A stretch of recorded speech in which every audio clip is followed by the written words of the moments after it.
Hey everyone, Samantha Hildebrand here. I am a type 1 diabetic as of February 18th, 2021. And today I want to talk about what an ideal number is for blood sugar that you should be aiming for, whether you're a non-diabetic or a diabetic. So, if you are someone who does not live with diabetes, but you are looking to go see what your blood sugar number is, well, you can go to the doctor and go get a blood test done. What they will run is either your blood sugar number at that exact moment, and they may also run a test called your A1C, which is a test that measures your 3-month blood sugar period average over the past 3 months. When the doctor runs that one blood test to see what your blood sugar is at that exact moment, they may ask that you come at a fasting state. Well, what does that even mean? Basically, a fasting state means to not eat anything before this blood test. A lot of times you're going to want to go in the morning so you don't have to hold off all day long without eating anything. You can go in the morning right before you eat breakfast, and that will be considered a fasting blood sugar. The doctor will take a simple blood test to find out this number. When you get your blood test results back, you may know what I'm talking about when you see the graph, where it's a graph and then there's the green middle that basically means that's the number that you want to be in. Well, it actually does change whether you're fasting or not fasting. So, if you happen to get that blood test while you are fasting, which means while you haven't eaten anything yet for that morning, your blood sugar should be between the numbers of 70 and 99.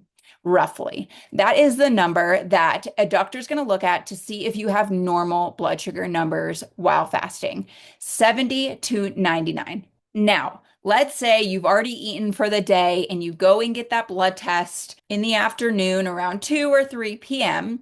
Well, a doctor is actually going to evaluate your numbers a little bit differently because your blood sugar actually fluctuates after you eat food. And so they're not going to keep that range the same. What they're actually going to look at is that your blood sugar is under the number of 140. If your blood sugar is under 140, the doctor will probably say that you are good to go in terms of your blood sugar number.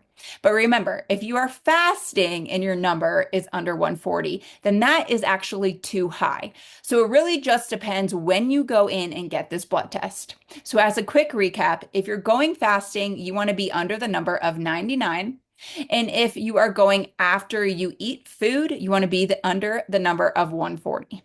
Now, let's talk about that A1C number. Once again, that is when a doctor measures your last 3 months average blood sugar number.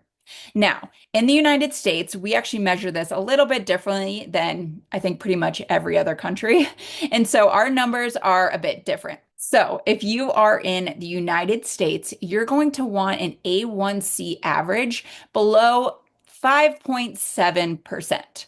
Now, if you go to the doctor and they measure this and it's above a 5.7%, they will be a little concerned, depending on what that number is, that you may have prediabetes, diabetes, or type 1 diabetes. And once again, we'll get into that in a little bit more detail. But if you're just going for a quick blood test and you get an A1C, you're going to want it to be under 5.7%. Now, let's say you are watching this video because you went to the doctor and your blood sugar numbers are a little bit elevated. Maybe your doctor said, hey, you may be a pre-diabetic. And you're like, what does that even mean? Can someone please explain this to me? I will explain it to you.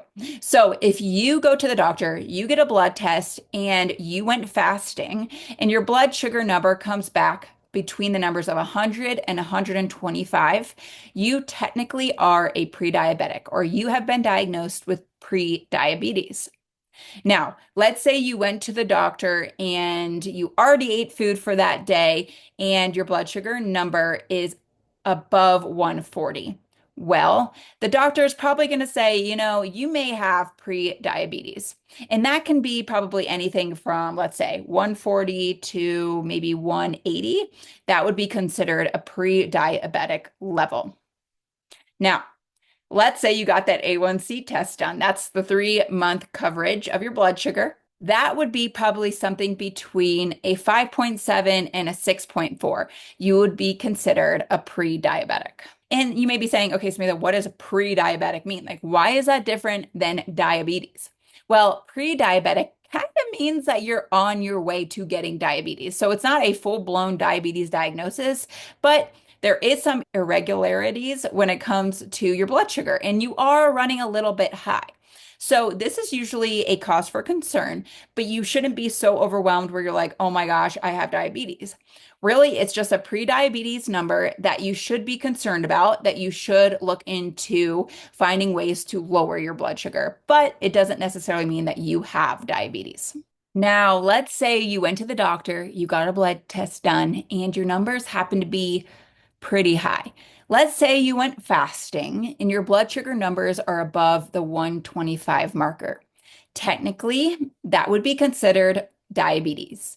You would be getting a diagnosis that you are a diabetic. Now, if the doctor ran an A1C test to see what your 3-month average blood sugar number is, and it is above a 6.5%, that is a diabetes diagnosis. That means that you have most likely type 2 diabetes. Now, if this has happened to you, if you have pre-diabetic or diabetic numbers, it's okay. Yes, you should be concerned because the numbers are elevated. However, the good news is there are easy fixes to bringing your blood sugar back down. And if you're looking for some easy fixes, you can look at this video here. Type 1 diabetes is a little bit different because it's actually an autoimmune condition and your numbers can actually be a lot higher than the ones just listed. I'm going to tell you a little bit about my story to give you an idea of what my blood sugar numbers were when I was diagnosed with type 1 diabetes.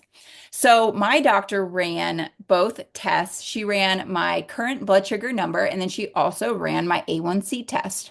When she ran my current blood sugar number, my blood sugar was 425. So, as you can see, that is way larger than the 140 number that I have been talking about here on this video. 425 is a pretty large number, and that was a cause for concern. So, my doctor told me to go to the emergency room. When I was at the emergency room, they did confirm that I was a type 1 diabetic. Now, when they ran my A1C test, it was pretty high. To be honest, I don't remember the exact number, but I do know it was in the 14s. 14% was my A1C number, and that is extremely high. So if you can remember from this video before, if you have a pre-diabetic A1C number, you are between 5.7 and 6.4. My number was a 14. So something was very alarming there for the doctors, and they wanted me to go to the ER and get checked. And that is when they found out that I am a type 1 diabetic. Also, if you have those type 2 diabetes numbers, it would be above a 6.5. So yeah, so once again, my blood sugar numbers were through the roof. Literally through the roof. They were super, super high, which was a very, very huge concern for doctors and caretakers. So if you were watching this video, you got your blood test back and you haven't necessarily talked to your doctor yet. I would recommend, well, calling your doctor. I am not a doctor, okay? This is just what I have learned over time from my own research, from talking to doctors. But before you go and diagnose yourself, even after watching this video, I would absolutely recommend calling your doctor. Now, if your blood sugar happens to be through the roof like mine was, if your A1C number, was above a 10, and if your current blood sugar number is above 350, 400, I would probably recommend going to the emergency room. I don't want to scare you, everything will be okay, but I don't like when people wait around when they have numbers like that. And I would recommend just going to the ER, better safe than sorry, get checked, or I would really try to get in contact with your doctor as soon as possible. So I can talk about diabetes all day long, but really the point of this video was to go over the numbers side of things because it can get extremely confusing when you're looking at these numbers, and especially if you don't even know what you're looking at. Not all of us went to med school and not all of us went to nursing school. And so we don't know what to look at when we are looking at these numbers. Thankfully, our blood tests do typically, if it's a good number, it will be in that green range and it will say nothing, like no alarms will be thrown out on your blood tests, but usually there will be an alert on your blood test if something is abnormal. Okay. And so if something's abnormal, I recommend calling your doctor and just asking about it. The doctor, unfortunately, probably doesn't have a ton of nutrition background. They just don't get that schooling when they go to school. And so I would recommend, setting up a call with a nutritionist or learning more about how you can lower your blood sugar numbers and also just get healthier again, because you don't want your blood sugar numbers to be really, really high. It does affect a lot of our other parts of our body. And so really getting your blood sugar numbers to those ideal ranges that I listed earlier is really, really important. So please let me know if you have any questions about ideal blood sugar numbers. Once again, I'm not a doctor, but I can try to help as much as possible. But really, I would recommend calling your doctor, going to the ER if you're really, really concerned. But otherwise, I am always here to help and answer any questions that I can. Thanks so much for tuning in to today's video, and I will see you all next week. Bye.